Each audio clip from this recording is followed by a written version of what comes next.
এই দেখো আমার হেলদি ব্রেকফাস্ট কিন্তু রেডি। সকালবেলায় কিন্তু তোমরা এটা নিতেই পারো। এটা খেতেও কিন্তু খুবই ভালো লাগে।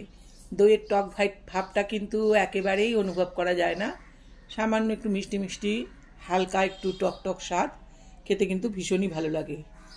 তোমরা চাইলে এতে একটু বিট লবণ ও গোলমরিচের গুঁড়ো যোগ করতে পারো। হ্যালো বন্ধুরা, এ দেখো আমি আজকে সকালের জন্য ব্রেকফাস্টের জন্য আমি একটা শেক বানাচ্ছি।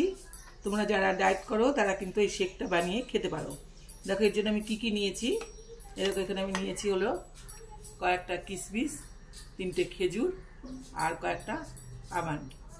আর এখানে আমার কাপের মধ্যে দেখো এই যে 1 চামচ পরিমাণ চিয়া সিড আমি ভিজিয়ে রেখেছিলাম, এটাও আমি এর মধ্যে ব্যবহার করব।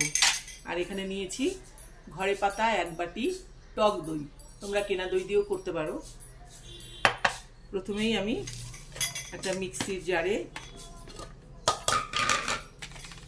এই আমন্ডগুলো দিয়ে দিচ্ছি, কিশমিশগুলো দিয়ে দিচ্ছি, আর এই খেজুরটার বিচিটা ছাড়িয়ে নিয়ে এর মধ্যে দিয়ে দিচ্ছি। আর প্রথমেই কিন্তু আমি টক দইটা এর মধ্যে দেবো না, আগে একটু শুকনো অবস্থায় এটাকে একটু ঘুরিয়ে নিয়ে তারপর আমি টক দিয়ে মিক্সির বাটিতে এটাকে ঘুরিয়ে নেব। এর মধ্যে কিন্তু আমি কোনো রকম চিনি ব্যবহার করব না।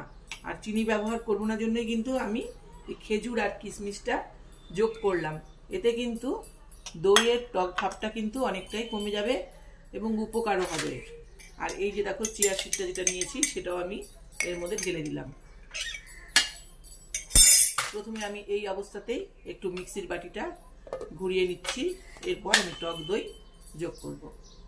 আমি মিক্সির বাটিটা ঘুরিয়ে নিয়ে আমি আসছি ফিরে। এ দেখো আমি কিন্তু এই যে মিক্সিতে এগুলো একটু ঘুরিয়ে নিয়ে আসলাম, পুরোপুরি পেস্ট কিন্তু করিনি। এবার আমি এর মধ্যে দইটা যোগ করে আর একবার মিক্সিতে এটা ঘুরিয়ে নেব।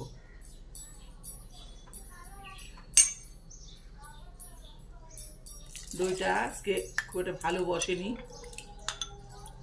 দুধটা ঠিক মতো জাল দেওয়া হয়েছিল না, সম্ভবত বসেছে কিন্তু দইটা পাতলা হয়েছে। এই দইটা আমি নিয়ে নিলাম। এবার আমি এতে যোগ করব এই যে দেখো আমি কৌটোতে ওটস গুঁড়ো করে রেখেছি।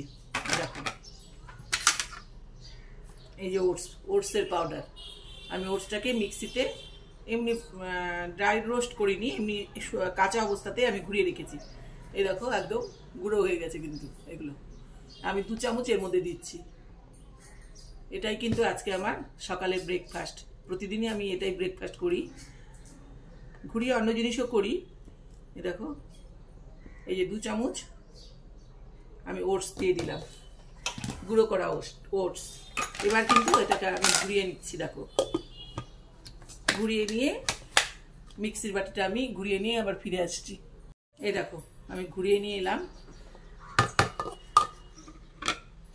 এই দেখো এবার তোমরা যারা ঠান্ডা খেতে ভালোবাসো তারা কিন্তু তোমরা ঘন্টাখানিকের জন্য এটাকে ফ্রিজে ঢুকিয়ে রাখতে পারো। তবে আমি ঠান্ডা খাই না, আমার গলাতে সহ্য হয় না, সেই জন্য আমি এভাবেই খাবো। এ দেখো রেডি আমার হেলদি ব্রেকফাস্ট। তোমরা কিন্তু চাইলে যারা ডায়েট করছো তারা কিন্তু এই ধরনের একটা শেক বানিয়ে সকালবেলা খেতে পারো, খেতে কিন্তু ভালোই লাগে। ভিডিওটা যদি তোমাদের ভালো লাগে তাহলে সাবস্ক্রাইব করে আমার সঙ্গে থাকার অনুরোধ জানাচ্ছি। তোমরা একবার হলেও এইভাবে শেক বানিয়ে তোমরা বাড়িতে খেয়ে দেখো, ভীষণই ভালো লাগে। এই দেখো আমার হেলদি ব্রেকফাস্ট রেডি। তবে তোমরা চাইলে কিন্তু এভাবে ব্রেকফাস্ট করতে পারো, এটাতে কিন্তু অনেকক্ষণ পেট ভরা থাকে। আমি প্রায়ই এটা খাই, কোনো সময় অন্য শেক বানিয়েও খাই অন্যরকমভাবে। তবে এই শেকটা কিন্তু খেতে ভীষণই ভালো লাগে। তোমরা সবাই ভালো থেকো, সুস্থ থেকো, আবার দেখা হবে অন্য কোনো ভিডিও নিয়ে। টাটা।